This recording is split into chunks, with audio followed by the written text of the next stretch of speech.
पहली कंटेस्टेंट या पहला कंटेस्टेंट कौन है उसको जानने के लिए हम इतने बेताब हैं, क्योंकि वो आवाज जो सारेगामापा की शान बन सकती है हमारे सामने बहुत जल्द होगी। Oh my God, I am so excited. Wow!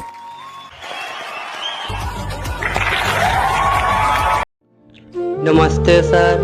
नमस्ते मैडम जी। नमस्कार, क्या नाम है आपका? मेरा नाम राजेश है। अच्छा, कहाँ से आप? मैं एक छोटे शहर से सर बिलोंग करता हूँ, जिसका नाम है उन्नाव। क्योंकि सर उन्नाव एक बहुत छोटा शहर है सर, कोई सर उन्नाव तक नहीं जानता है सर। मैं सर वहीं से बिलोंग करता हूँ सर। सर मैंने बहुत सारी जगहों पर ऑडिशन दिया हूँ और सर कहीं पर सक्सेस नहीं मिला सर। क्योंकि सर मैं एक गरीब घर का लड़का हूँ सर। क्योंकि सर मैं एक गरीब घर से बिलोंग करता हूँ और सर मैं आपको क्या ही बताऊँ सर, मेरी स्थिति घर की खराब होने के कारण सर मैं सर बहुत सारा ट्रैवल करके सर मैं एक शहर में आया हूँ सर। वहाँ पर मैं बहुत तकलीफ वाला काम करता हूँ सर। और सर मेरे घर की स्थिति खराब थी, इसलिए मैं दूर शहर आकर मैं मजदूरी का काम करता हूँ सर।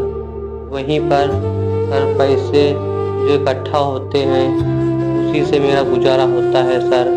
और सर मैं आपको क्या ही बताऊं।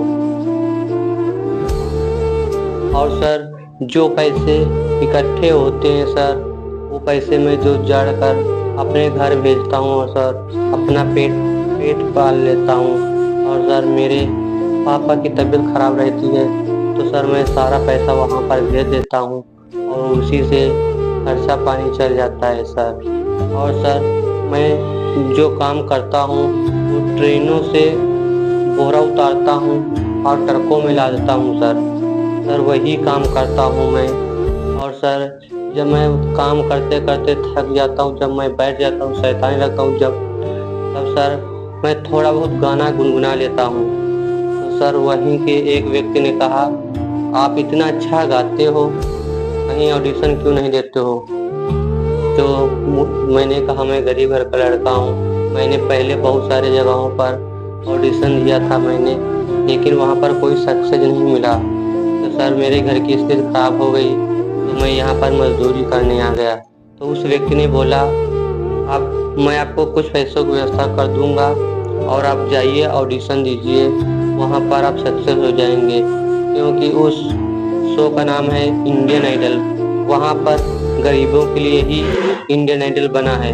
आप अगर वहाँ पर जाइए तो आपका सिलेक्शन पक्का हो जाएगा और आपकी गरीबी दूर हो जाएगी और आपका परिवार भी अच्छे से रहने लग जाएगा, क्योंकि आप बहुत तकलीफ झेल कर आए हैं। मैंने उनकी बातों को रखा और मैं सर इस इंडियन आइडल के मंच पर आया हूँ और सर मुझे यकीन भी नहीं हो रहा है कि मैं इस इंडियन आइडल के मंच पर खड़ा हूँ। क्योंकि सर उन्नाव एक छोटा सा शहर है, मैं वहाँ से बिलोंग करता हूँ और सर मैं कहाँ यहाँ पर आ सकता था, क्योंकि सर मैं एक गरीब घर का लड़का हूँ। तो सर मैं आपको क्या ही बताऊँ, मेरे एक व्यक्ति ने मुझे कुछ पैसों की व्यवस्था की थी जो मैं यहाँ पर खड़ा हूँ, तो सर मैं यहाँ तक नहीं आ पाता। तो सर अगर कोई गाना सुनाऊँ सर, अगर मेरे गाने में कोई गलती हो तो सर मुझे क्षमा कर देना।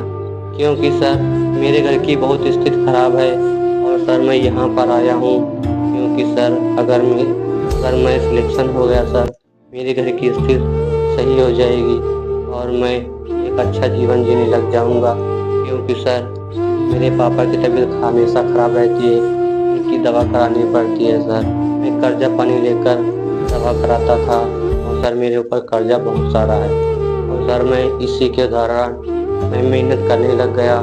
यहाँ पर मजदूरी करने आया था, एक व्यक्ति ने कहा आप वहाँ पर जाइए इंडियन आइडल के मंच पर, वहाँ पर ऑडिशन दीजिए। तो सर मैं इसलिए आप लोगों के बीच में खड़ा हूँ और सर मुझे यकीन भी नहीं हो रहा है कि मैं आप लोगों के बीच में खड़ा हूँ।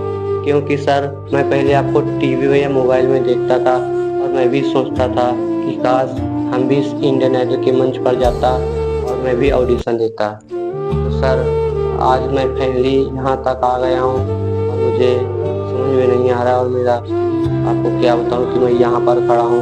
और सर मैं पहले सोचता ही रह जाता था क्योंकि सर मेरे घर की स्थिति बहुत ज़्यादा ख़राब है। तो सर यहाँ पर मैं काम करने के आया था, मैं वहाँ पर बैठकर गाना गा रहा था, तभी एक व्यक्ति ने कहा आप इंडियन आइडल के मंच पर जाइए और वहाँ पर आपका सिलेक्शन हो जाएगा। तो सर मैं यहाँ तक आ गया हूँ और सर मैं आपको क्या बताऊँ, पूरी सारी कहानी आपको सुना दिया हूँ। और सर मैं अगर आपको मैं सुनाता रहूँगा तो आप सुनते रहिएगा, क्योंकि सर बहुत ज़्यादा जीवन में मेरी कठिनाइयाँ हैं सर। अगर मैं यहाँ पर सिलेक्शन हो गया तो कुछ मेरे घर की स्थिति सही हो जाएगी सर। तो चलिए सर मैं आपको गाना सुनाता हूँ, क्योंकि सर मैं एक ऐसा गाना सुनाऊँगा कि सारा देश रोएगा सर, पूरे देश को मैं रुला दूँगा, ऐसा गाना गाऊँगा सर। और सर आप भी लोग रोने लग जाएंगे, एक ऐसा दर्द भरा गाना है। चलिए सर मैं आपको सुनाता हूँ। हमारे पास जो कारीगरी है वो ये है और ये दिखाओ, चलो गाओ फिर से गाओ ये वाली लाइन। हित प्रीत हिताई मिताई जात छोड़ देला, हित प्रीत हिताई मिताई जात छोड़ देला, जब समय होला कमजोर तो हर कोई साथ छोड़ देला, हित प्रीत हिताई मिताई जात छोड़ देला, जब समय होला कमजोर तो हर कोई साथ छोड़ देला, जब समय होला कमजोर तो हर कोई साथ छोड़ देला।